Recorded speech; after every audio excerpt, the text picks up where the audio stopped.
Mas antes vamos falar sobre um pesadelo sem fim nas áreas ameaçadas pelo rompimento de mais uma barragem lá em Minas Gerais. A previsão da queda de um aterro que poderia provocar o rompimento ainda não se confirmou.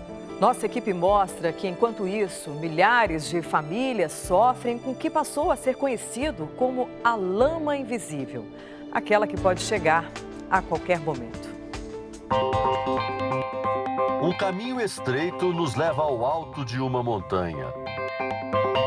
Pelo mato na estrada, a gente vê que esse é um acesso que quase não tem sido utilizado. Nosso destino é uma área restrita, o paredão da mina Gongo Soco, que ameaça desabar. No trajeto é possível ver uma obra feita às pressas, um muro de gigantescas pedras de granito, para tentar conter o máximo possível a enxurrada de lama. Nós chegamos agora no alto de uma montanha, é o ponto mais próximo que a gente consegue chegar para vermos o talude que ameaça desabar. Daqui de onde nós estamos, gente, a imagem é impressionante. Olha só, essa aí é a cava da mina e ali o paredão que pode ruir a qualquer momento. O que impressiona aqui é o tamanho dessa estrutura. O talude, na verdade, é um gigante adormecido, mas que pode descolar da terra a qualquer momento. Talude significa uma inclinação na superfície lateral de um aterro. O talude de Gongo Soco tem 192 metros de altura, tamanho de um prédio de 64 andares. O paredão está instável desde 2012, quando passou a se movimentar 10 centímetros por ano. Mas há pouco mais de 2 semanas, a encosta começou a ceder cada vez mais rápido, chegando a quase 30 centímetros por dia. Mesmo estando aqui de tão perto, a poucos metros do paredão, a olho nu a gente não consegue ver nenhuma movimentação do talude. Ele se desloca de uma forma tão sutil que essa movimentação só é possível ser percebida por meio de sofisticados aparelhos. Na madrugada da última sexta-feira, os primeiros pedaços do paredão se desprenderam do bloco e deslizaram para dentro do lago de 50 metros de profundidade. Segundo o que a mineradora disse à Defesa Civil, um trecho insignificante do talude se desprendeu e foi acondicionado na cava. A barragem sul superior não sofreu nenhum abalo. Lá embaixo, os 32 mil habitantes de Barão de Cocais acompanham aflitos as notícias que vêm da montanha. O prefeito da cidade chegou a ficar de joelhos diante dos 6 deputados federais da bancada mineira da CPI que investiga os crimes da mineradora Vale. Preciso de ajuda, eu estou ferrado, me ajuda, diante do governo do Estado, diante do governo federal.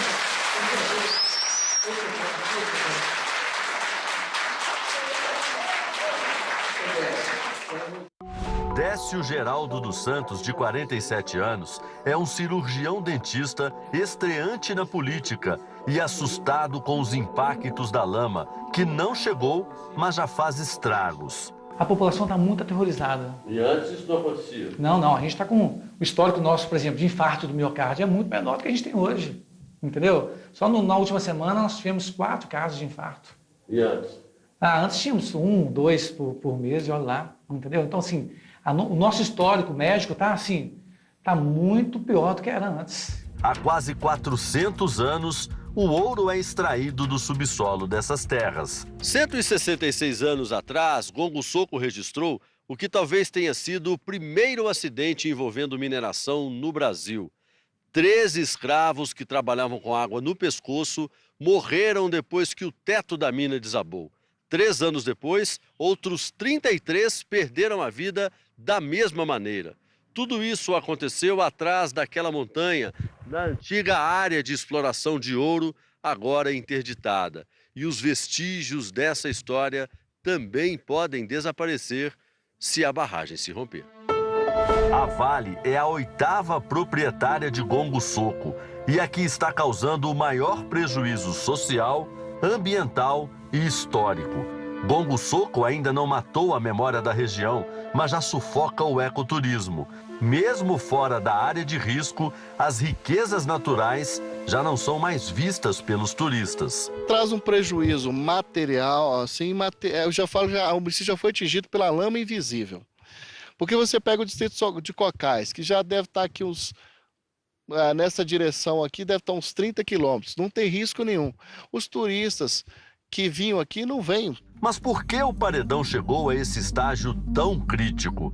Para este engenheiro especialista em barragens, uma das possibilidades é a falta de um planejamento adequado aliado ao excesso de chuva.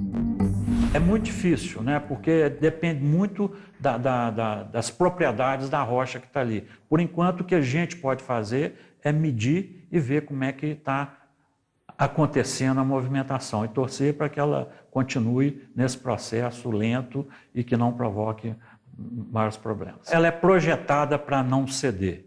Então, todo barramento ele é construído, né, de forma que você tenha a compactação do material ali e que a infiltração de água ali seja a mínima possível. Ele é feito para realmente barrar a água que está ali. A água vai ter os seus caminhos, né, através dos filtros, né, que vão levar a água que está no interior da barragem para fora. E se isso não acontece, você tem algum problema com o filtro, né, você pode ter um acidente. Este é o posto de comando de operações, uma área restrita, de onde vão partir todas as ordens para as equipes de resgate em caso de ruptura da barragem. 24 horas por dia, chegam imagens em tempo real do talude e da barragem. Aqui a gente não consegue visualizar muito bem o cenário, porque está de noite, né, Major? Exatamente. Mas se alguma coisa acontecer, o senhor imediatamente fica sabendo? Sim, porque não é só as câmeras, né, e tanto o talude quanto a barragem, ele é totalmente instrumentalizado, né, com instrumentos de radar e também com instrumentos de prismas óticos monitorados com laser. E em caso de ruptura, os senhores vão ver ou vão escutar algum barulho? Como é que vai ser? Tanto vamos ver aqui, quanto as sirenes de alerta serão soadas, né? Os carros de aviso à população serão acionados. E como toda a equipe, ela está integrada por um serviço de rádio, né? Que mantém o acionamento dos vários planos emergenciais que nós temos definido a partir de qualquer alteração na segurança desse cenário. É um sistema automatizado ou depende, por exemplo, de alguém acionar a sirene? Depende de alguém acionar a sirene, né? Mas esse posto ele é feito lá próximo à região do talude. Existe todo um posto de monitoramento técnico, né? Em que as pessoas estão 24 horas lá com instrumentação, né? A instrumentação vai dar o alerta de qualquer alteração e as pessoas farão automaticamente o acionamento do alarme. Além de câmeras, radares e sensores vigiam o talude.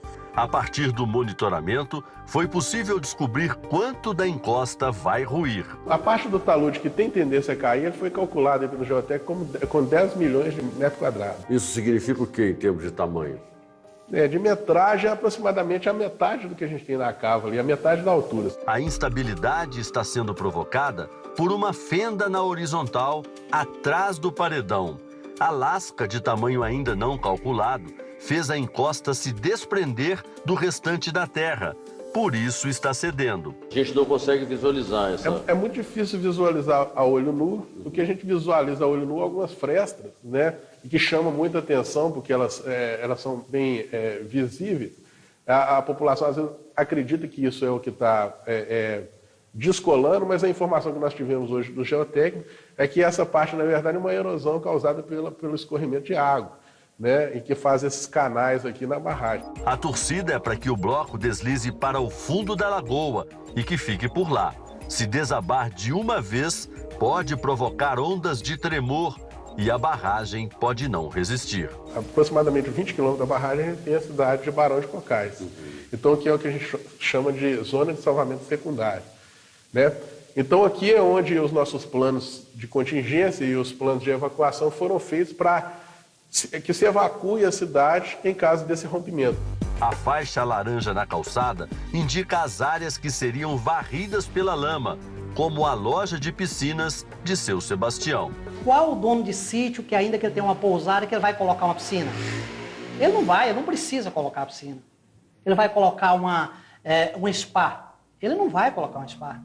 Daqui, seu Sebastião pretendia tirar o dinheiro para pagar a mensalidade da faculdade de Direito do filho. Como que eu olho pro meu filho e vou falar para ele assim, você vai ter que trancar a sua faculdade? Eu disse para ele da seguinte forma, se eu tiver que colocar produtos dentro do meu carro e sair para o mato vendendo, enquanto eu puder para você não vender, você não trancar a sua faculdade, eu vou fazer. A loja fechou. A chave voltou para o dono do imóvel, Lindenberg, mais um comerciante acuado com a falta de perspectivas. O que aconteceu com o Sebastião pode acontecer com você também. É verdade, pode sim acontecer comigo e como dezenas de outros comerciantes em Barão de Cocais que está ocorrendo essa situação. O pesadelo da lama roubou a paz de Barão de Cocais, a cidade onde ninguém pode planejar o amanhã.